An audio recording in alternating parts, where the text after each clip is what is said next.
பாவத்தினால நிரம்பும் போது கில்ட் உண்டாகும். அந்த ஒரு குற்ற உணர்வு அப்படின்னு பயம் உண்டாகும். பாண்டேஜ், கட்டுகள் உண்டாகும். ரெஸ்ட்லெஸ்னஸ், அமைதியின்மை உண்டாகும். நிம்மதியே இருக்காது. இறுதியில் மரணம் உண்டாகும். பாவத்தின் சம்பளம் மரணம். வாழ்வு இருக்காது, லைஃப் இல்லை. பாவத்தினால் நிரம்பும் போது, பரிசுத்தாவியினால் நிரம்பும் போது முதல்ல என்ன உண்டாகும் தெரியுமா? ஃப்ரீடம். கர்த்தருடைய ஆவி எங்கே உண்டோ அங்கே விடுதலை உண்டு.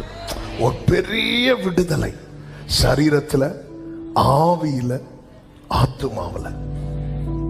அந்த விடுதலை இன்னைக்கு அநேகர் கட்டப்பட்டவர்களா இருக்கிறாங்க. நினைவுகள்ல கட்டப்பட்டவர்கள் உண்டு. கட்டப்பட்ட நிலை. தாவீது ஒரு கட்டப்பட்ட சூழ்நிலையில தான் ஜெபிக்கிறான். என் ஆத்துமாவை காவலுக்கு நீங்களாக்கி விடும் அப்படின்னு கேட்கிறான். அப்போ ஒரு மனதளவில் அவர் கட்டப்பட்டிருக்கிறார். அதனாலதான் கலக்கம் வரும்போது என் ஆத்துமாவை நீயே, சில இடத்துல சொல்றாரு என் ஆத்துமாவை கர்த்தரை ஸ்தோத்திரி. எப்பவுமே அவருக்கு சொல்ல முடியல, கட்டப்பட்ட நிலை.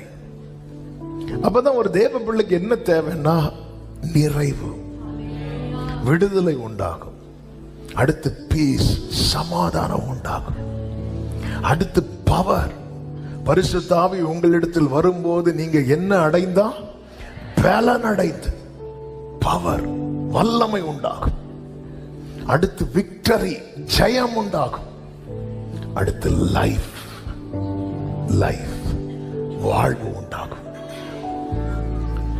வாழ்வு உண்டாகும். ஆமென்.